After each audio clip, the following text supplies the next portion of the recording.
अस्सलाम वालेकुम। आज मैं आपको बताऊंगा कि डीज़ल पर्च क्यों ज़रूरी है, इसके क्या फ़वाइद हैं, और ये सारी चीज़ें मैं आपको जब डीज़ल पर्च हम करेंगे उस दौरान बताएंगे। अभी जो है मैं क्विकली आप लोगों को डीज़ल पर्च करते कैसे हैं, क्या चीज़ें रिक्वायर्ड हैं, मैं उस प्रोसेस की तरफ आपके लेके चलता हूँ और वंस वी स्टार्ट सारी डिटेल्स हम आपके साथ शेयर करेंगे। सबसे पहले जी आपने पानी की एक बोतल को इस तरह से काट लेना जैसा कि आपको वीडियो में नज़र आ रही है, और फिल्टर का जो आउट वाला पाइप है जिसके ऊपर अभी फिंगर है, ये पाइप आपने फिल्टर वाली साइड से उतार लेना है। ये फ्यूल फिल्टर है इसका।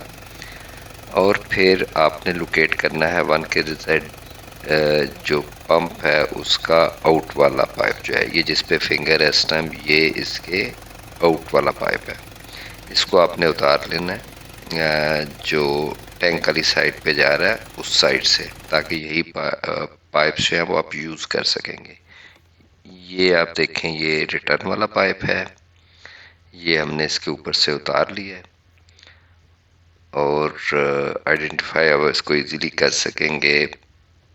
और ये हमारा इन वाला पाइप है। अब दोनों पाइप्स को डीजल पर्च का जो लिक्विड है वो डाल के इस बॉटल के अंदर, और दोनों पाइप्स को इसके अंदर डिप कर देना है। मेक श्योर कि जो इन वाला जिसमें पंप के अंदर डीजल जो जा रहा है वो ऑल द वे नीचे तक हो, वो बाहर ना हो।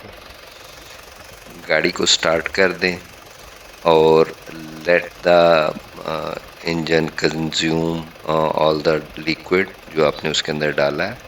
आप देखेंगे जो रिटर्न वाला पाइप है उसके अंदर से आपको डिपॉजिट्स, थोड़ा सा उसका कलर जो है वो क्लियर नहीं होगा, उसको मिल्की सा कलर आ रहा होगा। उसके अंदर जो आपके डीजल पंप में, आपके फ्यूल सिस्टम में जितने भी डिपॉजिट्स हैं वो साथ साथ उसको डिज़ोल्व करके ला रहा है। डीजल पर्च ज़रूरी क्यों है ये मैं आपको बता दूं। आपके फ्यूल इंजेक्टर्स खुलवाना चीप सोल्यूशन नहीं है और टाइम कंज्यूमिंग है। आप वर्कशॉप्स पे जाते हैं और फिर ये पूरा सिस्टम खुलता है, जिग पे जाके टेस्ट होता है, वो उसको क्लीन करते हैं और दोबारा फिट करते हैं। हर ट्रिप पे जाने से पहले मैं इसको क्लीन कर लेता हूँ। इसी तरह डीजल पर्च से हर लंबे ट्रिप पे, नॉट एवरी ट्रिप। तो उससे ये है कि गाड़ी की स्टार्टिंग, फ्यूल इकोनॉमी बेहतर हो जाती है। जितने भी आपके जो फ्यूल सिस्टम में डिपॉजिट्स है ये उनको डिज़ोल्व कर देता है और क्लीन कर देता है, और आपका बेटर कंबशन होती है, फ्यूल बर्न बेहतर होता है, फ्यूल इकोनॉमी बेहतर होती है, और गाड़ी की पिक जो है वो भी काफ़ी सिग्निफिकेंटली इम्प्रूव होती है।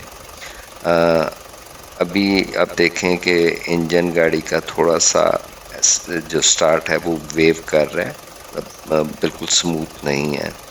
वंस इट्स डन कम्प्लीटली जब हो जाएगा तो यू विल फील कि ये बिल्कुल स्मूथ रनिंग में आ जाएगा।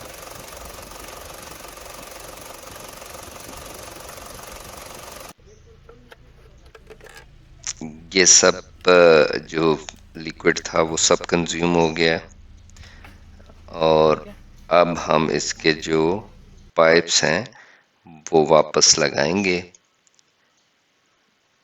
जहाँ जहाँ से हमने उतारे थे। मेक श्योर कि इनके जितने भी क्लिप्स हैं वो सारे आप प्रॉपरली सिक्योर करें। अगर यहाँ से एयर इनटेक ये लेगा तो आपका जो डीजल पंप है उसमें एयर आ जाएगी, आपके इंजेक्टर्स के अंदर प्रॉपरली डीजल डिस्ट्रीब्यूट नहीं होगा और गाड़ी स्टार्ट नहीं होगी।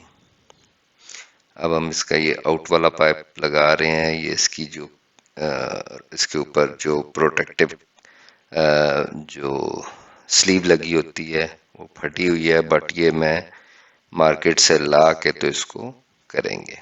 बस इसको जोड़ के हम, गाड़ी के तमाम पाइप जुड़ गए हैं और गाड़ी दोबारा स्टार्ट हो गई है। लिकी मोली का जो डीजल पर्च मैंने यूज़ किया उसकी कीमत 2600 रुपये है पाकिस्तान के अंदर। तो आप कोई और भी यूज़ कर सकते हैं, बट इट्स वेरी इफ़ेक्टिव। अब आप गाड़ी ड्राइव करें and you will see the difference.